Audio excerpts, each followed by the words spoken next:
Good. Okay. 6 o'clock, we're gonna go ahead and get started.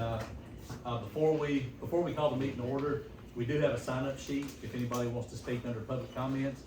If anyone that wants to speak didn't get an opportunity to sign up, this will be your shot to sign up. Raise your hand or. Okay, seeing none, we'll go ahead and, it's Planning Commission meeting, June 1st, 2026, 6 p.m. First item, determine if we got a quorum. We do. We will call the meeting to order. First item of business is approval of minutes.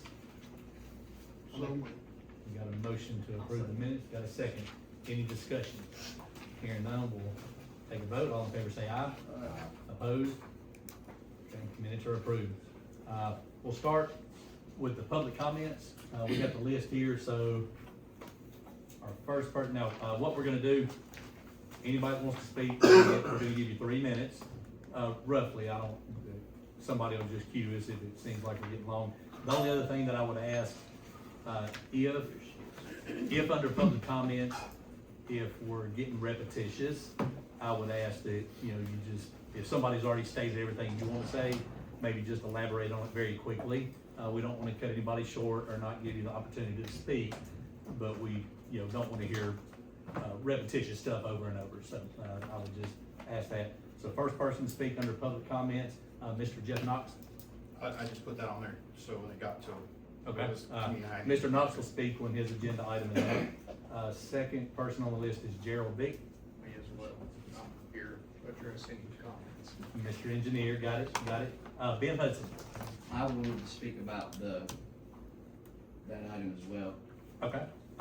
Let's go ahead. Public comments. Let's just go ahead and hear them now. Okay. So he's got an agenda item. Excuse me. If we can have them speak first, if they're gonna be able to hold off until then, we should be able to hold off until. Okay. then. Jeff. So they're the applicant that speaks during their, this is separate and apart from public comment. So I'm assuming that's what they're saying, is that you're speaking. does the applicant waive his right to speak unless we have a question? Correct. Okay. Engineer, same. Okay. So the first two persons have waived their right to speak under public comments. If we have a question for them, we'll direct it on their agenda item. Ben? Good evening. I believe this decision tonight is about more than the approval of additional homes and a roadway annexation. It is about what kind of community we as Chapel Hill want to be and whether we will prioritize the needs of our current residents before approving any additional growth. Tonight is an opportunity to demonstrate that infrastructure, public safety, and responsible planning come before development. My first concern is our infrastructure. Our community already faces significant traffic and access challenges. We have a 1-lane underpass that creates a bottleneck in roads such as Ball Lane that are 1.5 lanes wide, yet that are already strained. Yet we are being asked to consider hundreds of new homes without first addressing these existing limitations to our infrastructure capacities. If this development moves forward, it could bring hundreds of new residents, hundreds of additional vehicles, and hundreds of new students in our already strained school system. Has a thorough traffic study been completed during peak school traffic hours, particularly regarding the underpass and that surrounding road network mentioned? If not, why is approval being considered before we can fully understand the impact these will have on it? Once approved, these traffic issues will become a daily reality for all the people, both city and county residents, who already live here in this town. My second concern is our schools. Has the school board been formally notified and asked to evaluate the impact of this development? If hundreds of new students are added to this system, where will they go? What is the plan for classroom capacity, staffing, transportation, and future school construction? These questions should be answered before approval, not afterward. I'm also concerned about our already strained emergency services. As y'all know, we've already had issues with understaffing with the EMS department, and additional homes mean additional calls for police and fire. Has analysis been conducted regarding response times, staffing levels, equipment needs, and emergency access routes? If traffic is already constrained by the existing infrastructure, what happens when an ambulance or fire truck needs immediate access and the roads are blocked by a train or flooding? Public safety should not be an afterthought. Flooding and stormwater management are also major concerns. Many residents have already experienced flooding issues in this area. What studies have been done to determine how how this development will affect the drainage and runoff, and what protections are in place to protect the existing homeowners and landowners in the vicinity. Another concern is accountability. We have heard that there's no meaningful contingency plan if infrastructure improvements do not occur as expected. Why should residents bear the risk while developers receive the benefit? I would also like to know why the county previously opposed the proposed entrance and access points. What concerns were raised and have those concerns truly been resolved?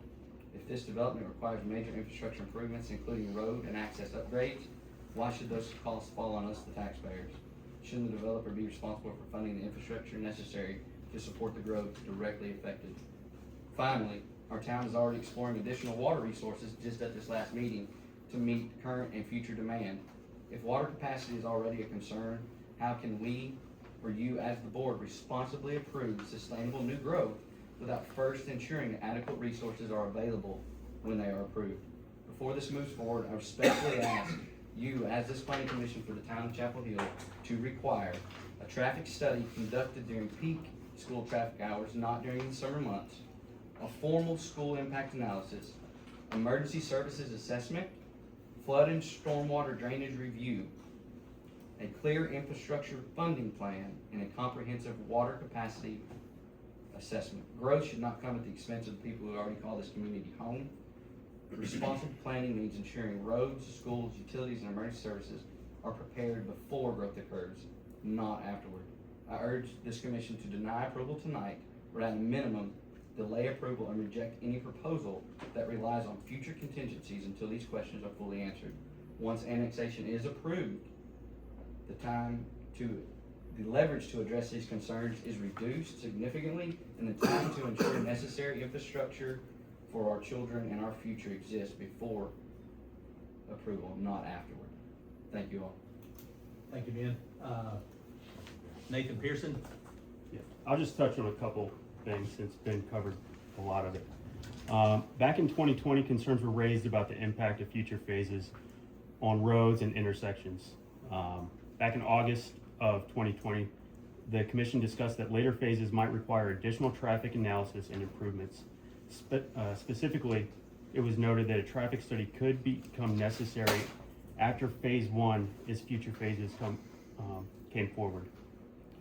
In September, I believe, of that same year, then Town Administrator Mark Graves stated that while the initial lots might not have a major impact, the town needed to ensure it could handle additional phases before approving them. He emphasized a phased approach so that infrastructure impacts could be evaluated as the project expanded.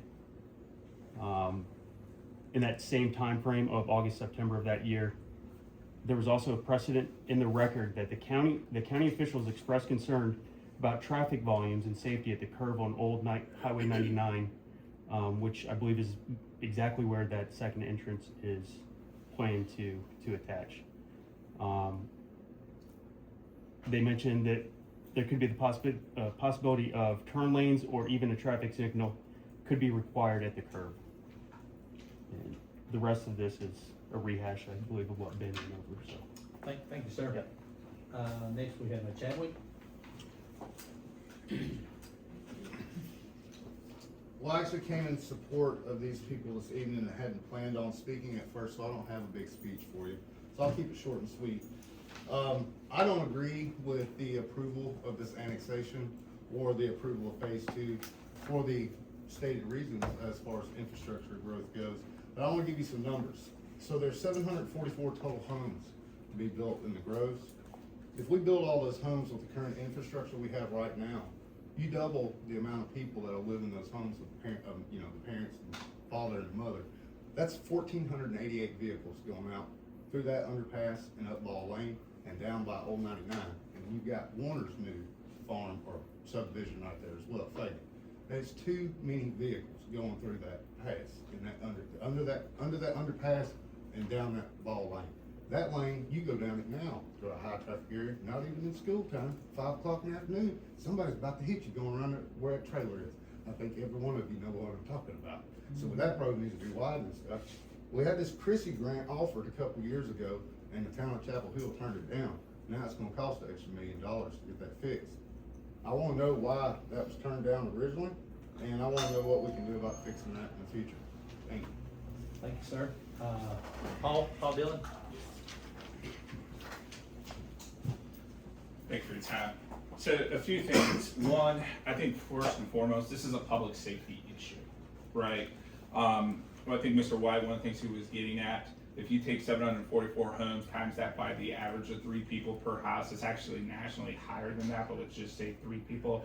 You're talking over 2,100 people, 2,100 people just for that. That doesn't include any of the other subdivisions going in that they're gonna carry over, right? Now, let's look at Depot Street. 5 years ago, you could drive through that. It wasn't a big deal. Now, I had to wait for 6 cars to come through before I could get through. That's a bottleneck. I think Alderman Sedlak here has expressed they can't get the fire trucks through it.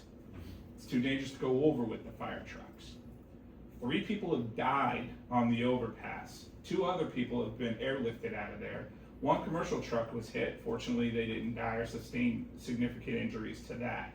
Mr. Hudson, with his connections to the railroad, was actually able to call the railroad and get them to stop a train before it struck a mother and her kids who were stranded on that. I know there's signs out there. The signs don't stop people from going over it. Anyone can go out there at any time and just watch. It's continuous throughout the day. So it's, to add to that, it's not unprecedented to require environmental studies with the traffic, education that impacts the schools, it impacts the businesses, the stores, it impacts EMS, it impacts fire, and it impacts police. We already need more police officers. I think we need 2 or 3 more just to adequately cover what we have here. We don't have enough access for the fire department to get back there. And EMS, we all know, they can be completely out of county, and we're waiting for someone to respond from Giles County.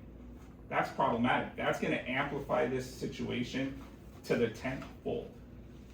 This is a situation where it's no for now. You guys should vote no for now until the public safety and the concerns of the people here are addressed first before we start bringing them in, because they will be nothing. Now, to address a couple else. If Mr. Knox says he's gonna act in good faith and take care of these, I wanna point out a few things. One, he was told by the county he couldn't put an exit road over there on his property on 99 where he wants you to annex. Did that stop him? Nope. He's done it, he's using it, he built it. He just didn't connect asphalt to asphalt, but instead he brought rock in, backfilled it, covered it up, and they've been using it regularly to come in and out. So in defiance, that's what he's doing. Number 2, he's also approached resident and her mom multiple times by their property. They told him no. So what did he do? He went ahead and decided he would start destroying their property and take it in of his own. I know That he's is denied incorrect. You have doing no that. idea what you're talking about. Well, I got the You have lawsuits no- right Go here. ahead. So here's, You I'm have gonna pass no these out idea to what you. you're Here's talking How about you let the here's a man copy finish? of the lawsuit. Jeff. Here's a copy of the lawsuit he said hadn't been filed. Okay, if you just want to pass those around, everybody can have them. So what did he do? He's being sued right now for a complaint for trespass, conversion, destruction of timber to abate temporary nuisance, or alternatively, for damages for permanent injunction for nuisance, request for temporary and permanent injunction, and to correct property damage pursuant to Chapel Hill zoning and ordinance. Now, he said that he had his survey guys go out there and the survey, the property line, he's completely on his. That's not true. It's absolutely not true. And I believe a 3rd separate survey is being done on that. And why is that important to point out here? Because he doesn't operate in good faith. To include, I gave an email to Mr. Sedlak from Mr. Knox's own stepmom, who reached out to me when we filed our ethics complaint against him. Y'all should read it. It's a real who's who of Jeff Knox. So I would encourage that. I'd encourage you guys to put the safety of the public first and vote no, so that proper impact studies can be done and resolve the problems that actually are gonna hurt this town and the people. How many more people have to die so greedy developers can put money in their pocket? Thank you for your time. Thank you. Mr. David Hobbs? Sir. All right, guys, so I live right there on Derrick Road, right in that corner. You guys wanted to do the entrance out of, and I see wrecks there all the time. I got my camera, they slide off in there in my yard, behind it. I see these guys using it for an entrance in and out every day. So it's not good. I mean, we definitely need to do something better with the roads. I mean, I got 3 little kids. I got people racing down the road now. I don't know about you guys, but I'm hearing more police sirens and ambulance sirens. I've been in Chapel Hill for 25 years, in the last 5 years, not heard in 20 years. I mean, it's terrible. So I think we need to do phase one, see how that goes before you do phase two. That's just common sense to me. But other than that, I agree with these guys. I mean, it's 4 pounds of too much. It's too much, guys. Thank That's you. it. Thank you. Last, we have, Leanne Higdon. And most of what I had to say has already been, addressed, but my concern is public safety, and it should be the concern of every person on this board as well. There are parents and students driving that road every day, and they're in a hurry. They're running late to get to school. They're running late to go to practices and things like that. And when a tragic accident happens and somebody is killed, then there's gonna be somebody gonna go to jail because that's vehicular homicide. And I don't want it to be an innocent person that was running late. We don't want that for our kids. We want a safe road for people to travel. Thank you. Mhm. Okay. That was everybody that signed up for public comments. We'll move on to old business. We have any old business to attend to? Okay, hearing none, we'll move on to new business. We have 3 agenda items under new business. Number 1, consideration of a recommendation to the Board of Mayor and Aldermen with regard to plan of service for annexation of approximately 693 linear feet of roadway on Old Highway 99. Plan of service is in your packet, and I believe if I've read this correctly, the annexation is simply the roadway.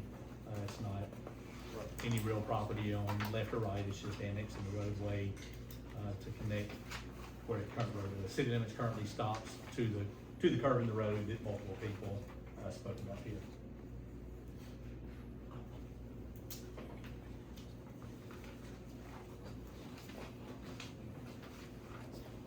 Just kind of a history on this, this has already been before the planning commission, and it's already been to the BOMA once, is that accurate or not? I don't think it has been to BOMA, and since that time, the legal description has changed. Amy can Okay. probably remember if it's gotten longer or shorter, but. I think it got shorter. The county. Yeah. Yeah, I think initially, some persons thought the city limit stopped at Mr. Hudson's property, and it was determined, I believe that the existing city limits went up to the old school, I believe, or right near the old school, yeah. Yeah, so this is the first time with this exact description and plan of services. And so what we'd be looking for is either a favorable recommendation for the plan of services and the annexation of the roadway to send to BOMA, or a not favorable. I guess my question would be, why would Marshall County not keep it? What is their reasoning here? They say the best interest in Marshall County, Tennessee, and the citizens therefore that the above described portion, why would they say it's in the best interest of Marshall County? So typically, the way I've always seen land annexations in a roadway is no different. Anything that lands within the urban growth boundary of the city, Okay. if somebody requests or if the city sees a need for that to be in the city limits, the county routinely kind of bows out. Am I answering that properly? Well, it can, and I guess I don't know exactly what the county's process is, but ultimately, if the town annexes, it's gonna be responsible for Correct. maintaining. And I'm wondering, did they take a look at it prior to this and say, well, we will do that? We won't allow that interest, and now it's coming down to us? So I don't think so. I think that was just, the safety concerns at the conceptual phase, I believe, were just discussion, and I'm not 100% sure about what all was discussed with the county highway department, but I do know from a planning standpoint, if that entrance exists as part of the neighborhood, it probably makes more sense for the city to control it versus the county. Right.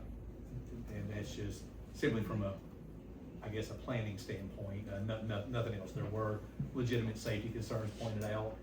If the city had control of the roadway at that curve, and if the city wanted the applicant to put up a stop sign or or a blinking light, or widen the road, decel lane, something, the city could certainly require that if it were in the county.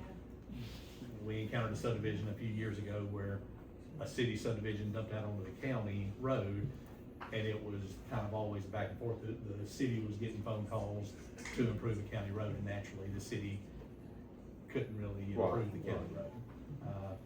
Yeah, because I went out there and set the day for a little bit, and my only problem with it was coming from the west, that hill right there, you don't have any, I don't know if you have any minimum sight distance before you put a driveway in.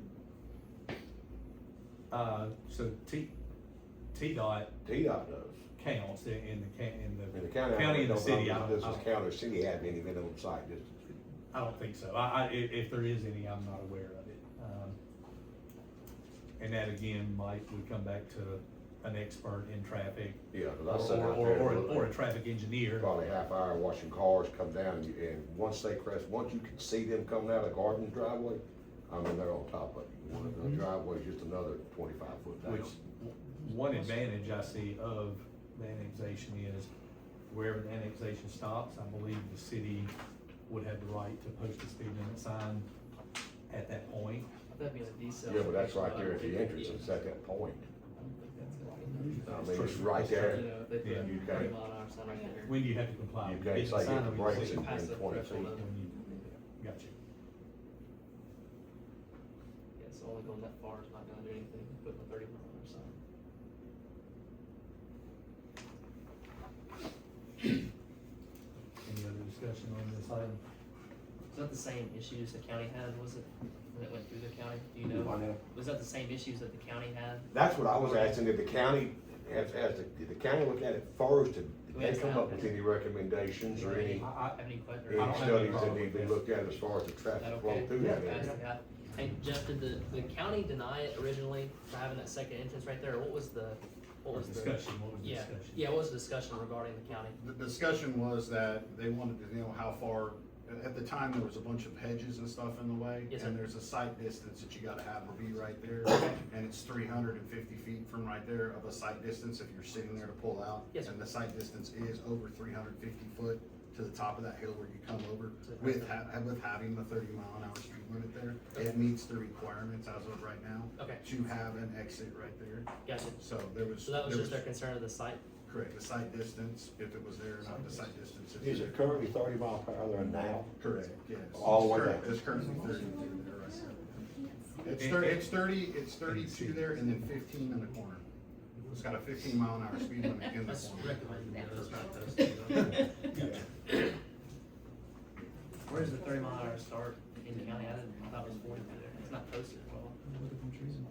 Is it, Mr. Knox, is the speed limit posted in the county or in the city? It's posted in the county. It is posted in the It's county, posted okay. in the county. East of 30 Ball mile an Lane? hour. You know? Yeah, it's farther up, yeah. I Okay. don't recall seeing the signs or anything. It's just in the curve. The Just in the speed curve limit is where it's on the posted? curve. Okay. Well, that's the recommended curved, speed. It's in Right. yellow, so it's just recommended. It's not actually posted. Gotcha, So, okay. The county denied it, that's why he asked it to be annexed. I don't know. It's 30. Might wanna call county and ask them. And it's not it.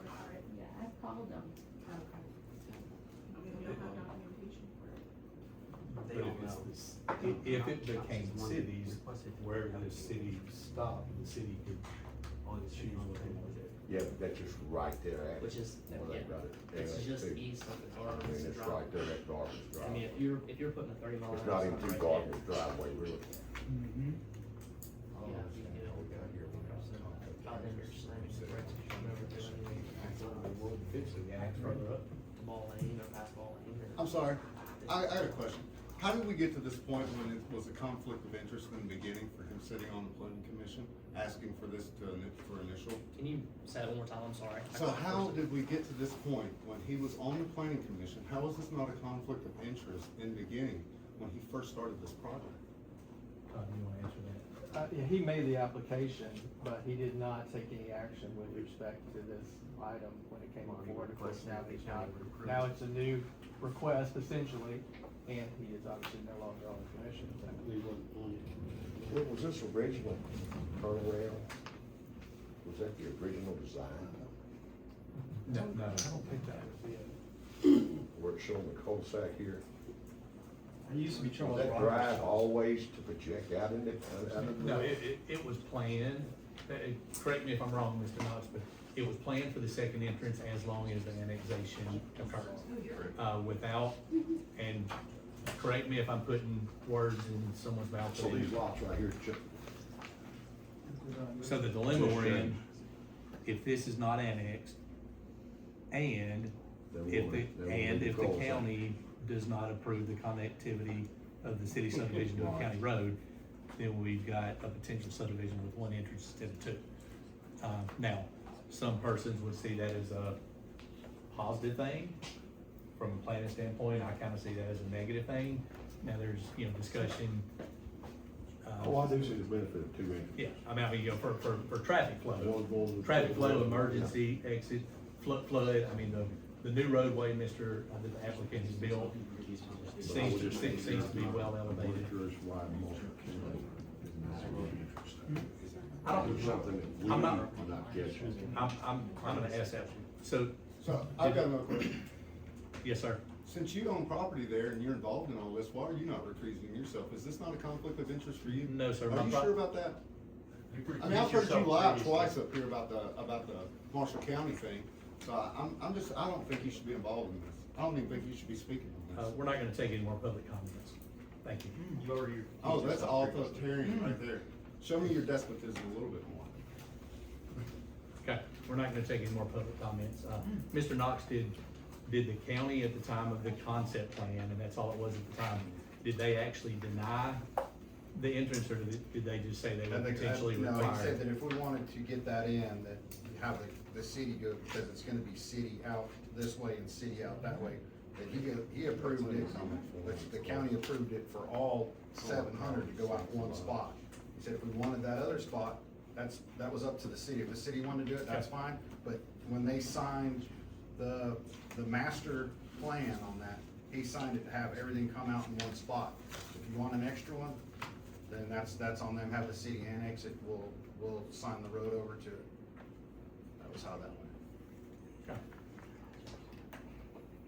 But it's approved for one exit and entrance for 700 homes right now.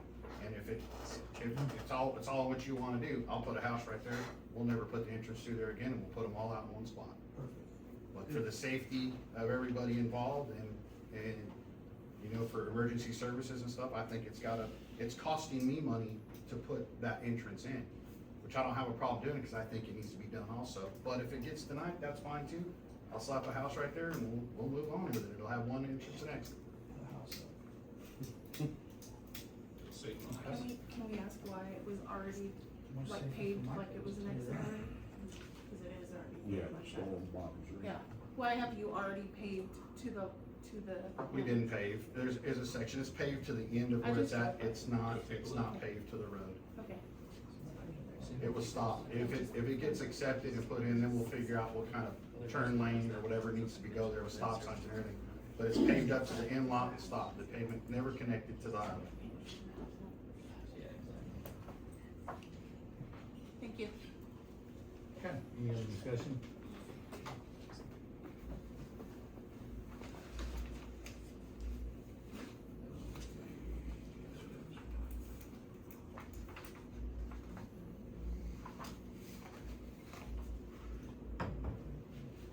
So I do have a procedural question for you, Todd. Like Mr. Chadwick pointed out, I do own property that touches this roadway, but my property is not. Let me restate that. An LLC that I have a personal interest in owns property in the county that touches this proposed annexation of the roadway. Does that affect my ability to vote or not, or would that just be my judgment call? So I think there is a question that, does that create, if you're asking the question, so in my mind, that creates a potential issue. So I think you have to make a decision as to whether or not you think that affects your vote. And you've acknowledged it, but I would go further and, again, if you decide to take action on this, acknowledge what your potential conflict is. And if you need to recuse yourself, you can obviously do that. If you don't feel like it affects your vote, then you can say that and proceed to, you've already discussed it, so that's, Yeah. but now that that's out there, I think that's the appropriate time to take. Okay. Is it a problem that I discussed it? I don't think that having that ownership interest next, adjacent to the right of way necessarily is a direct financial conflict of interest that excludes you from doing that. I think, again, acknowledging it and then deciding if you need to recuse yourself or not, but Okay.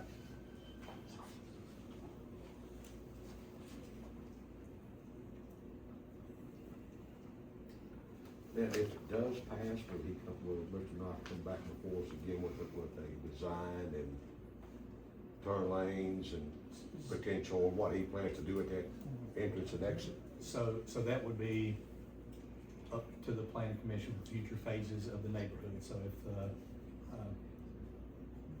for the annexation of the roadway, I don't think so.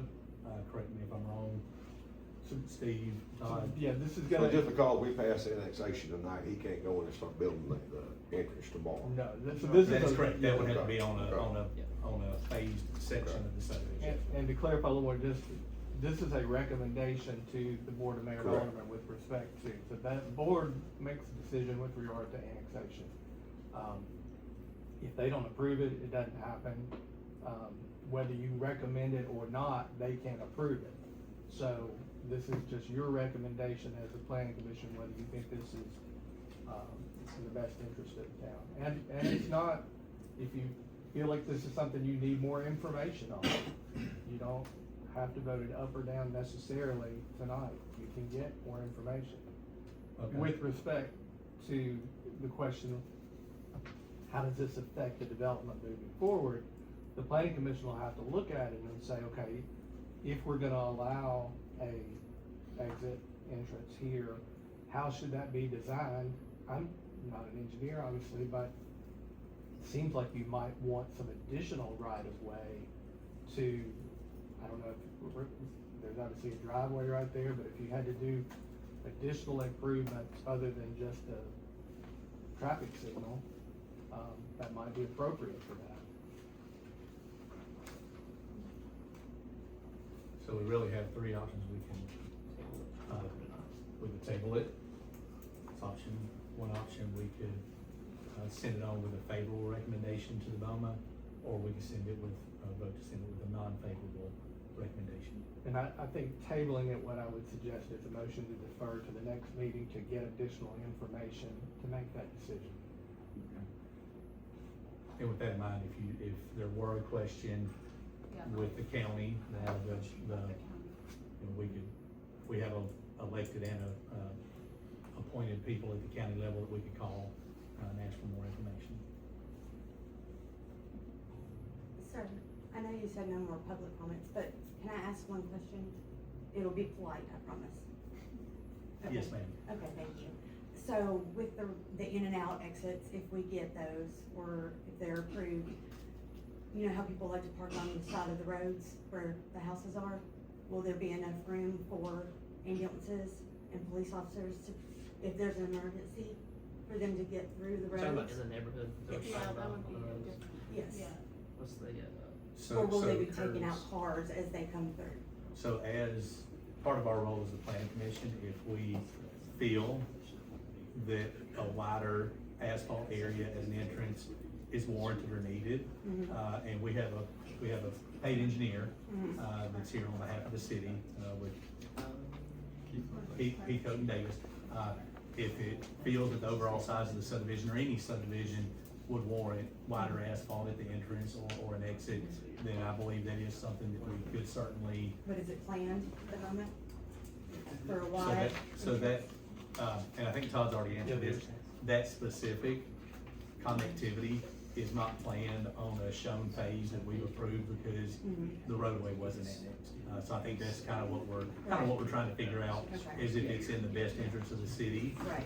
to annex that roadway to that point, so the subdivision can have two entrances. Or if it's not annexed, and if Mr. Knox can figure out a way to make everything happen on one entrance, then the subdivision could potentially move forward with one entrance. I'm just worried about, emergencies, not being able to get to the houses. If it's a smaller area and people are parked on the side of the roads, that is definitely an I issue. think there's some. Well, as a- With our- the subdivisions itself. With our police force too, they have to go around and check it, because there's other subdivisions that are in, that they, even the HOA has asked them to patrol, to issue tickets that there's no parking zones in places like that installed now. Right. And As an architect, I work for HDR Engineering, just wondering, have you guys done like a feasibility study that anybody can look at? for the roadway annexation. Yeah, so not- there should be like a feasibility study that was done. So we do traffic have study, we do stuff have a like plan of services, Yeah. pretty much stating that police would patrol the 600 feet of road, fire trucks would have the right to drive on that. And then who's roadway. covered, who's paying for that? Is that like Paying for, the turn lanes and all that stuff? so if Would it's it be the warranted city or the needed, taxpayer, or is it TDOT, or who's? if it's who's warranted or taking care of it? needed, or as a condition of a plat approval, then the developer would pay for it. Okay, That's the way we've handled stuff in the past, and if it's, yeah, it's okay, but, anytime we do, like Yeah. now I design bridges Yeah. for HDR, which is a major, huge firm, we would do a feasibility study and be able to know what's going on with the traffic. It's not hard to, count cars in and out and see what that's gonna be, and then you figure like, as a developer, if you're developing, he's a developer of the homes, so you figure probably 2 cars at least per family, and then however many plots you have. So we'd be able to know quite quickly how much traffic's going in and out. That study probably hasn't been done, I would guess. So just wondering, it's not been done for the roadway annexation that I know of. yeah. Cause it's currently.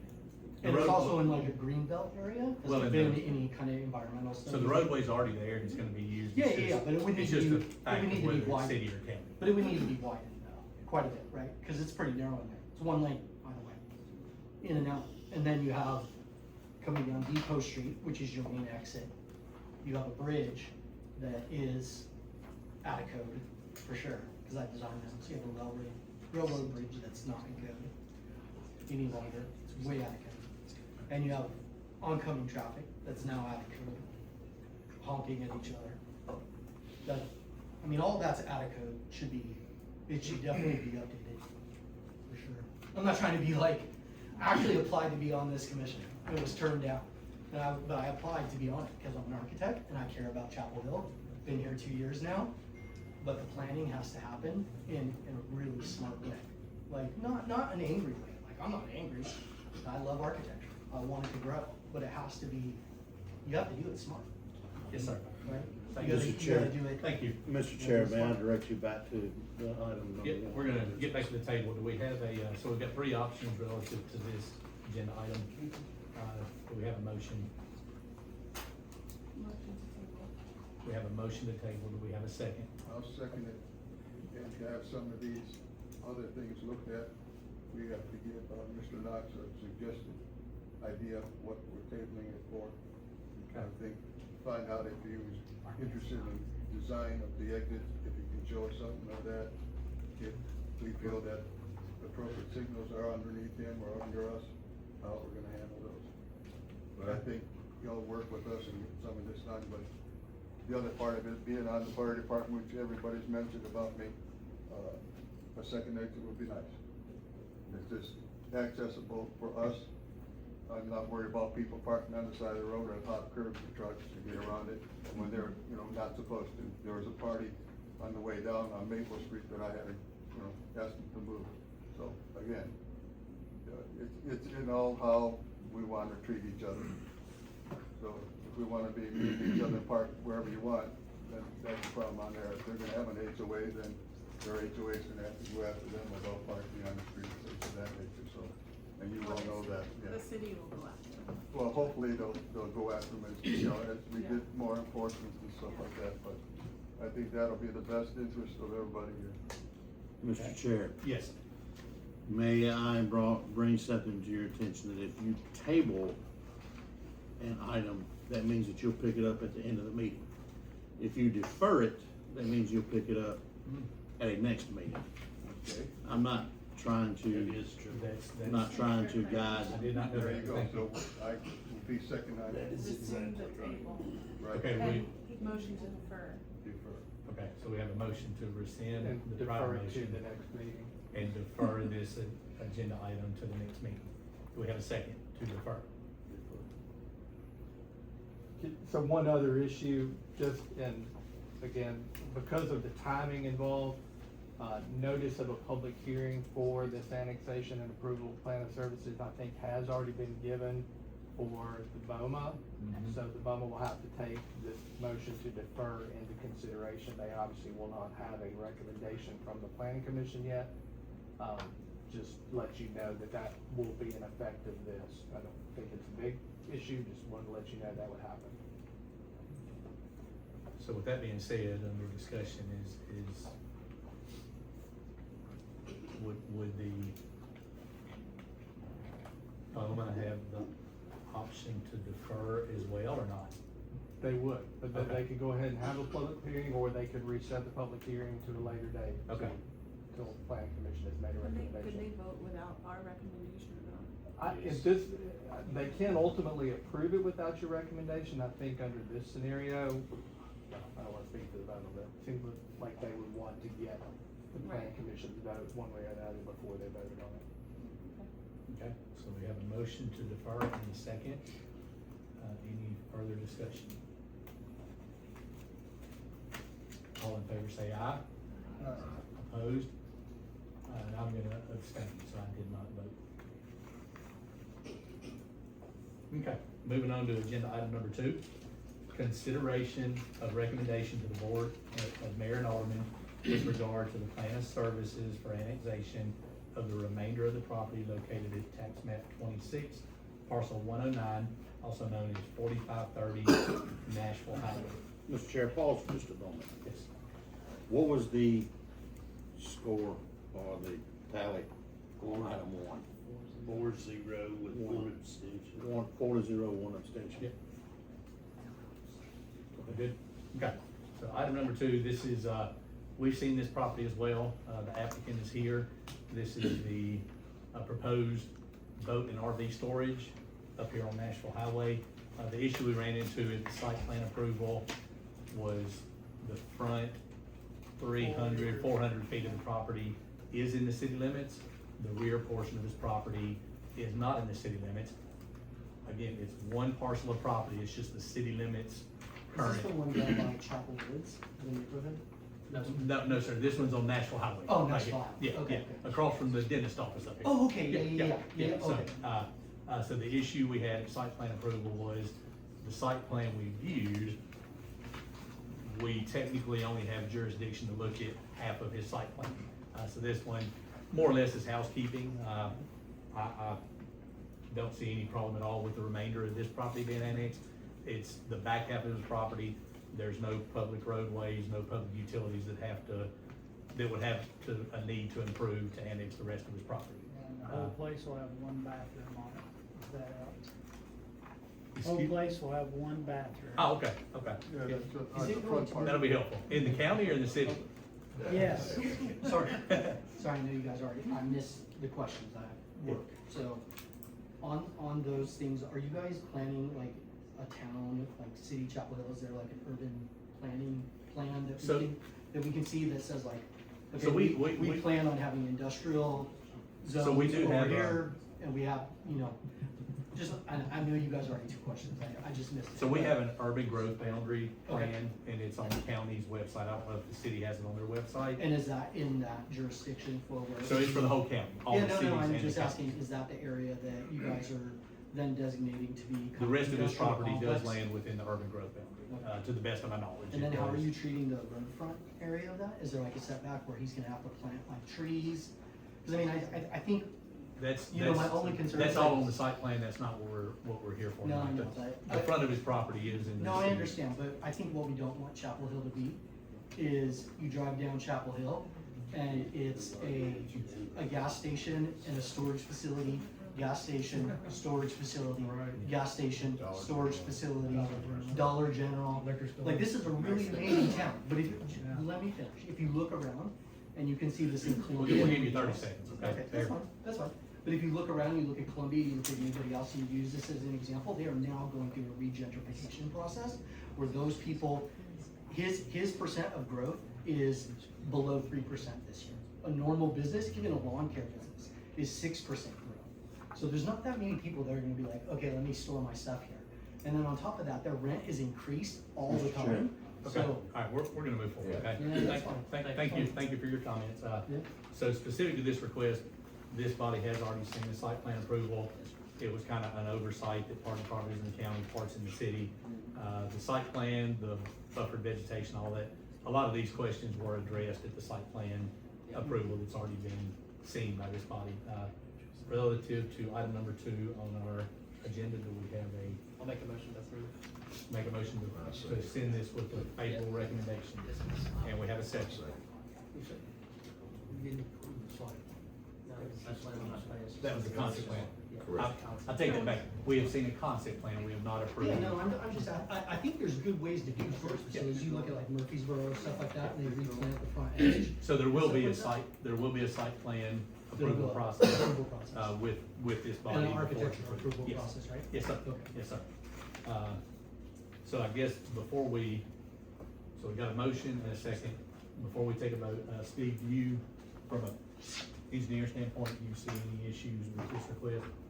Todd, from a legal standpoint, no issues? Okay. So engineers and attorney are both happy. So we have a motion and a second, no discussion, we'll take a vote. All in favor say aye. Aye. Opposed? Motion carries. 5-0, yes. Item number 3 under new business, consideration to approve or deny the Groves at Chapel Hill, Phase 2 preliminary plat for property located off of Old Highway 99, tax map 25, parcel 13. Okay, so before we have any discussion here at the table, I'm gonna ask the city engineer and city attorney if they have any comments. Have you reviewed, Steve, have you reviewed the plan? Do you have any comments? Yeah, I think the biggest comment is doing the water issue. Number one. So I think Todd was gonna address that. Yeah, it's my opinion, recollection that the moratorium that was passed that allowed for the first phase of this development to proceed accepted from this, but not future developments. I think they're subject to this moratorium. Okay.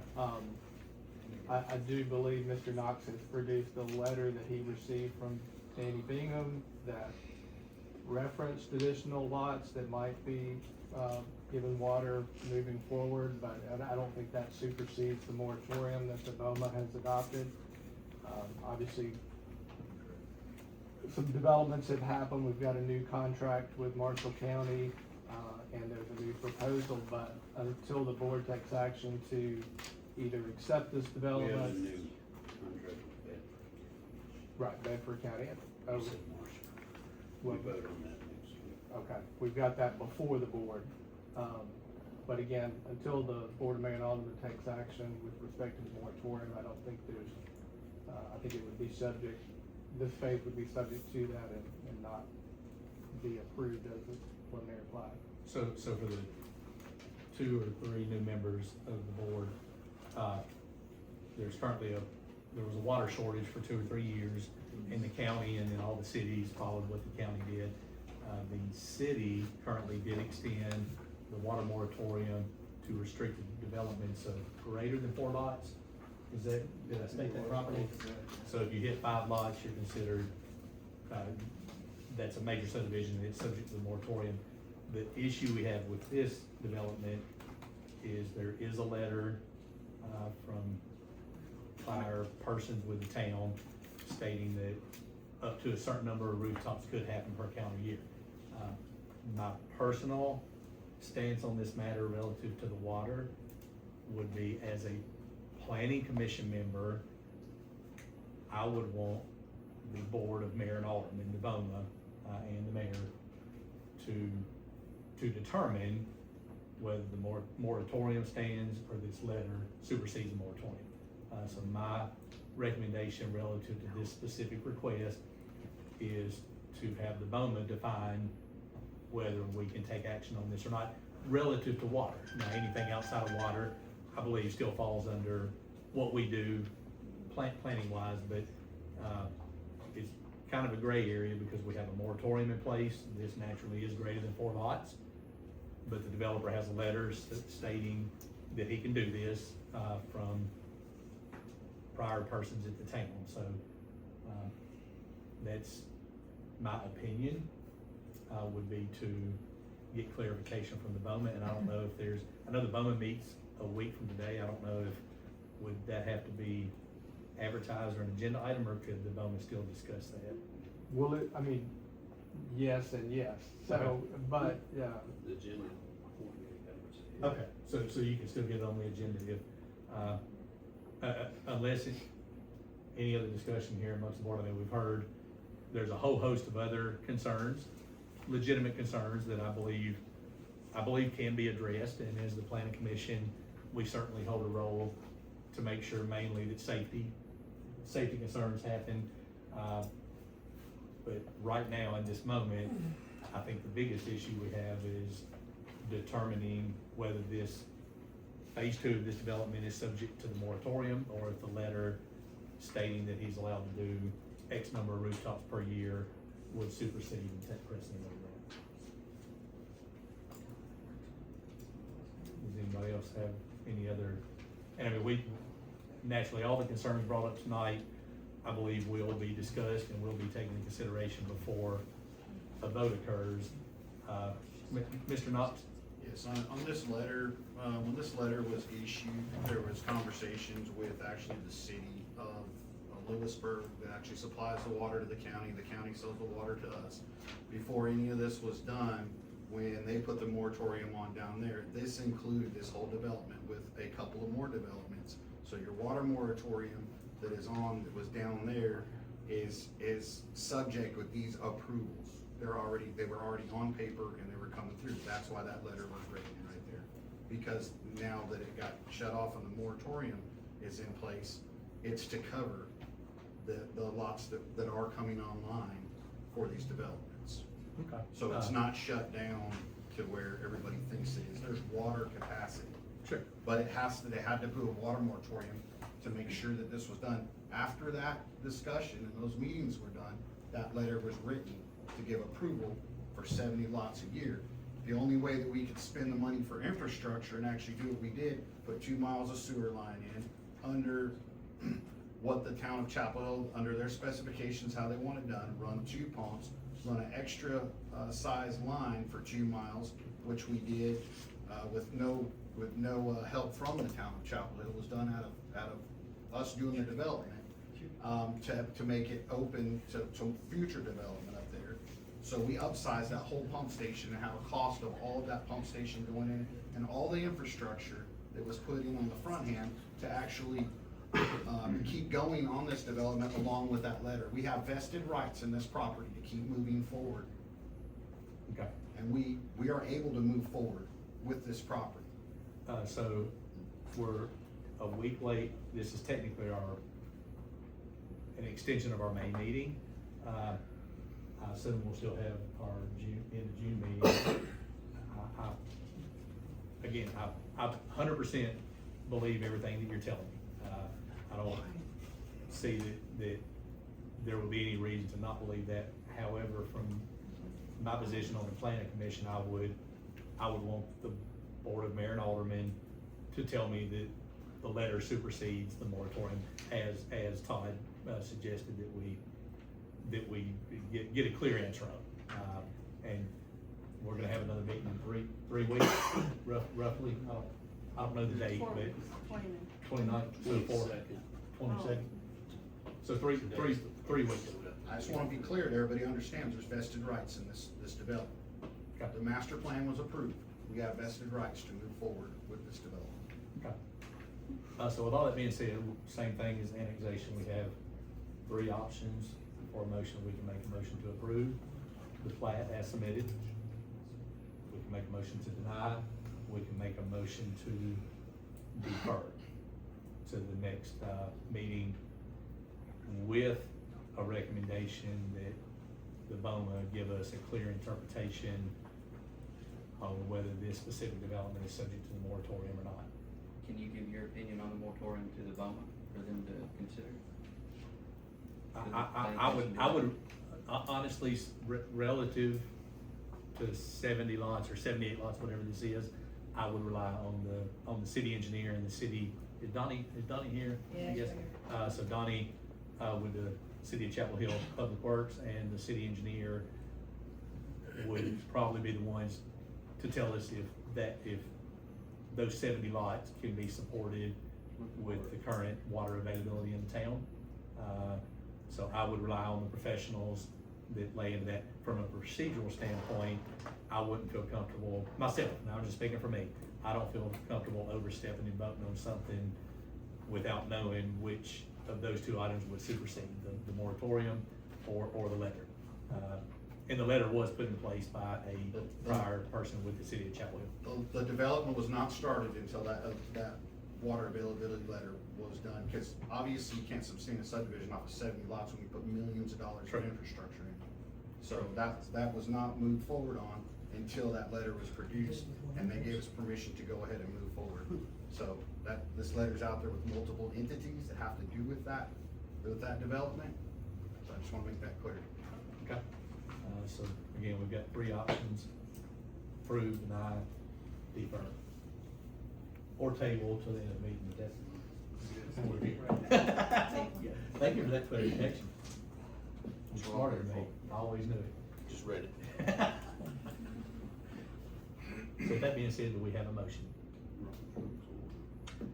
I'll make a motion to defer until you get the answer on the letter. Okay, so we have a motion to defer. To BOMA, with clarification of the letter that supersedes the moratorium or not. Is that correct? Correct. So we have a motion to defer and simultaneously send this item to the BOMA for clarification on the moratorium versus the letter. And we have a second. Any further discussion? Yeah, and again, the moratorium resolution itself allows the Board of Mayor and Aldermen to terminate the moratorium at any time, so that, that, if they were to take that action, then that would address that issue.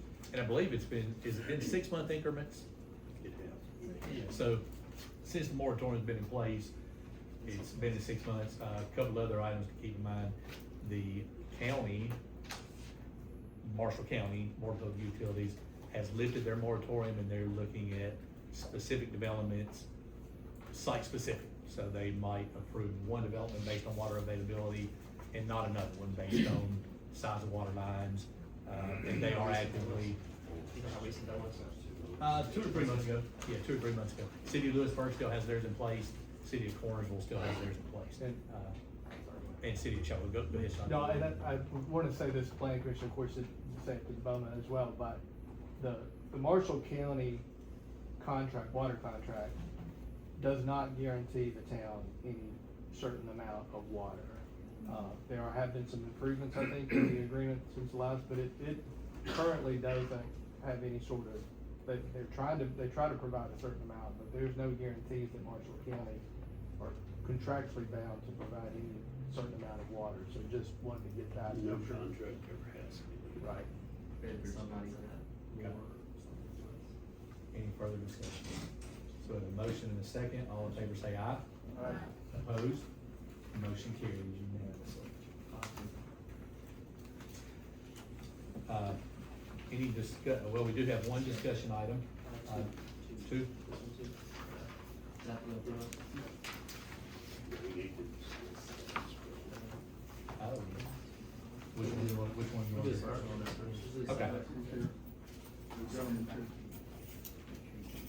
Oh, for the. Oh, I probably already sunk his boat.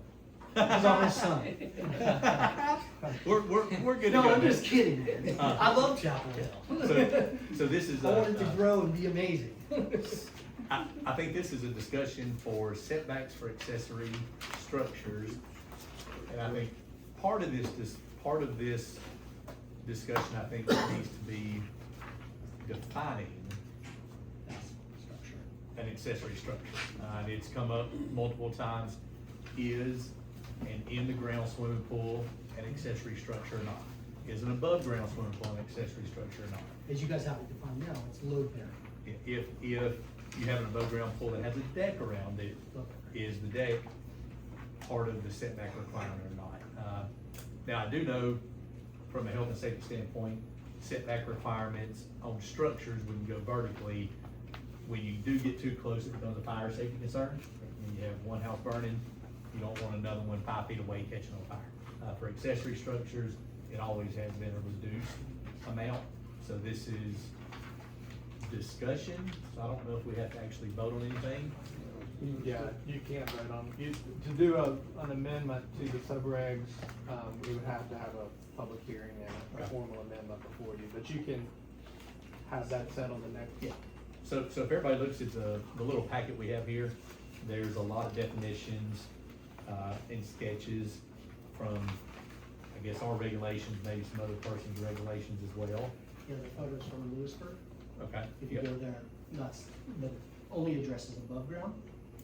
So they don't address the No, county? no, like if you go to like Nolensville or something like that, you like go to the page, there's like a pool, like you go to pool, it's like a form right there, you list like what type of pool you're doing. It's a permitting process, you pull the permit, and that's it, you know, that's kind of how it's done. It's pretty cut and dry. Gotcha. So this is something if we need to amend, if our subregs are not crystal clear, we might need to clarify and make it more user-friendly where it is defined. If somebody wants to do a pool, they know exactly what they're dealing with, or a building of any kind. And I know we've had discussion as well here on a building being permitted to a lot versus a mini store shed, you know, so, yeah, or a doghouse or a chicken coop, you know, anything like that, so. Homes out of anything. That's right, that's right. So, a couple items to discuss is an accessory structure distance from the main structure. I believe from a fire safety standpoint, I've always used a 5-foot rule of thumb. An accessory structure, if it's closer than 5 foot, it technically should be just considered attached or attached. So the 5-foot rule is something that's used in many municipalities and counties. And then lot coverage and difference between districts. Again, in maybe an R3, smaller setback would be warranted versus an R1. You know, high density versus low density. And would the accessory regulations need to differ based on zoning category? And I think probably yes, because commercial, you can literally build right up to the lot line. So I think. A lot of this has come about too, because a lot of people are putting even up above ground pools and not putting any kind of security around it, so they don't fall in. There's even special locks, I see in this one. There's a guy across the street putting one in, there's another one that has a whole fence yard. But again, that was part of, I think that was brought up, because there's above ground picture in that one too. Yeah. So if somebody doesn't fall in the pool, so, you know, you pick up the ladder, if you have a lockout or not, and stuff like that. And that's the hard thing about an above ground pool. If you cut any of it into the earth and it's lower than 4 foot on the sides, then yes, you do have to have a fence. The pool company that you're working with is supposed to advise you. They're supposed to. You know, They're like, supposed to. the pool company they're working with is like, Yeah. look, for us to go any further, the fence has to be up, it has to be. This is a random. Yeah, You know, yeah. Yeah. So like. Yeah, you said that, Commissioner King, Yes. we've got a chance. And to you would look at it. fence in your whole Oh, backyard. yeah, My whole it has to. backyard will be fenced. Yeah. Has to. Yeah, and there'll be alarms on all the windows. Yeah. That access the pool. So, By code, it has to. so Todd, from if a pool is in the ground, is it considered a structure or not? I think there's a key Under word. our current Regulation it ordinance, is. I don't think that it is under our. Okay. But I'd have to look, I know we looked at this when it came on the agenda before. Yeah, but- it was in a different neighborhood, but something came up, maybe Stony Brook.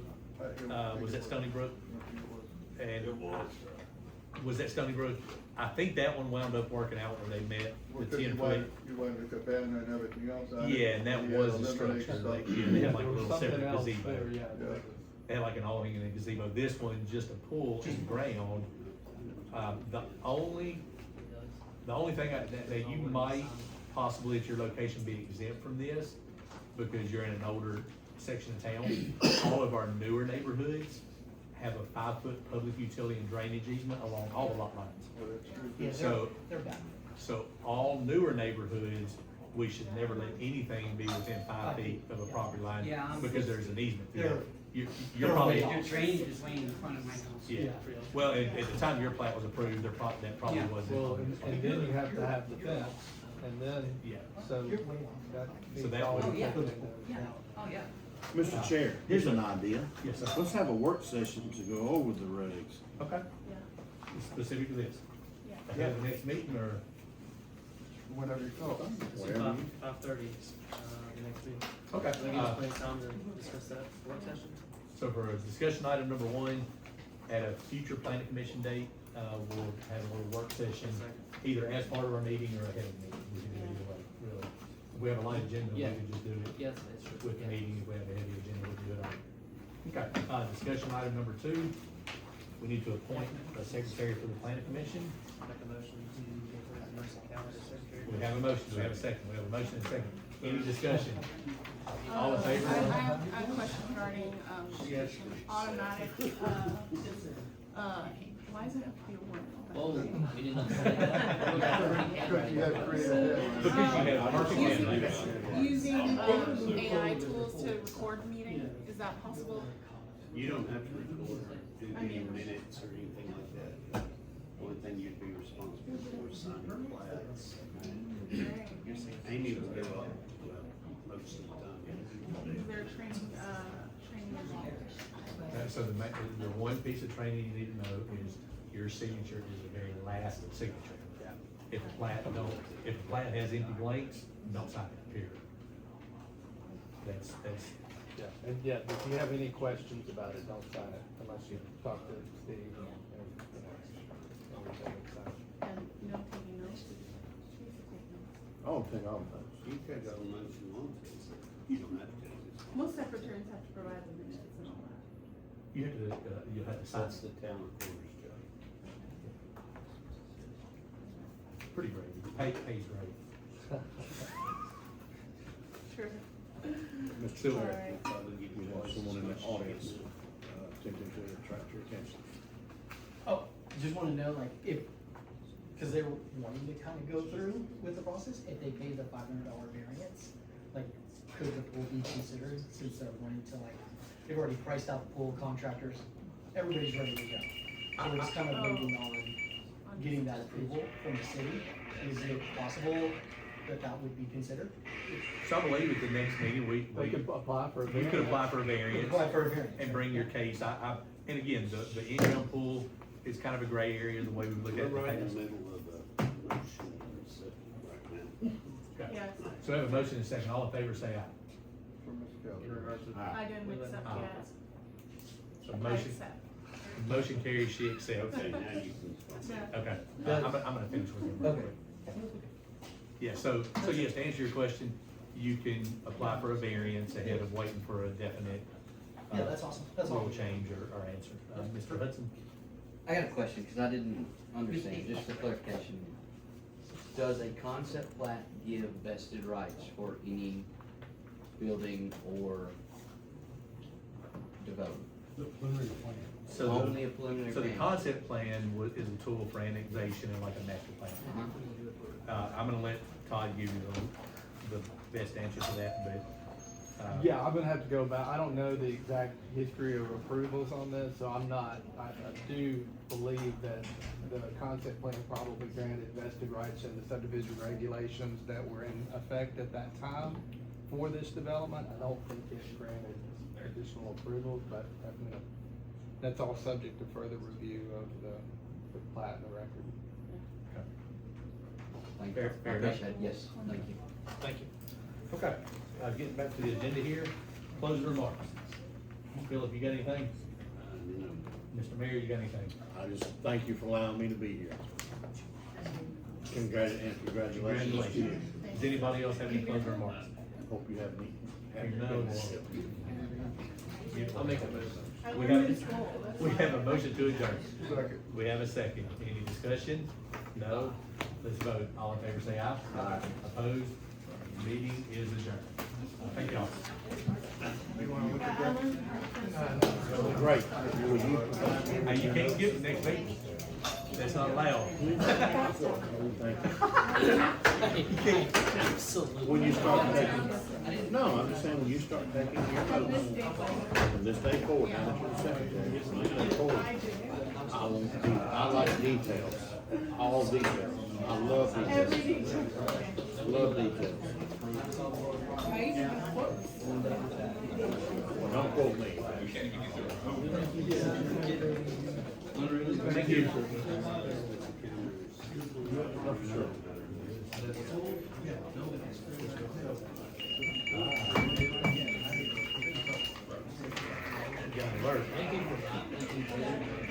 You're very welcome.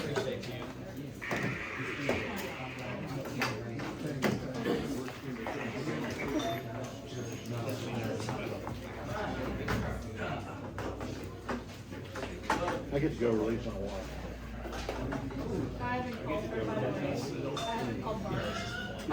You haven't?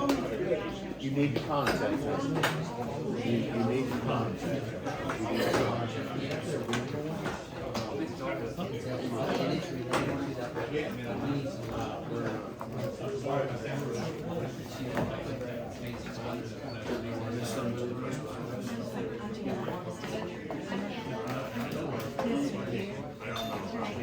Excuse me, I will just send it to his office.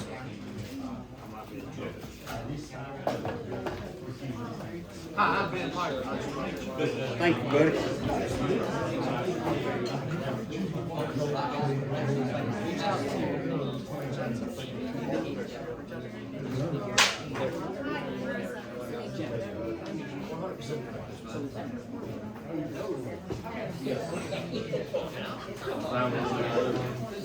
All right.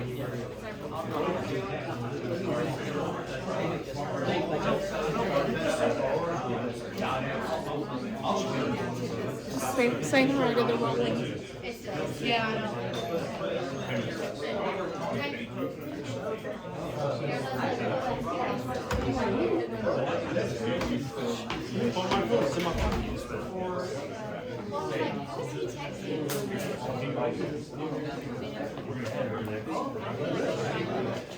I guess they have me him over there, he's not behind me. I think you saw some of that. That way you make sure.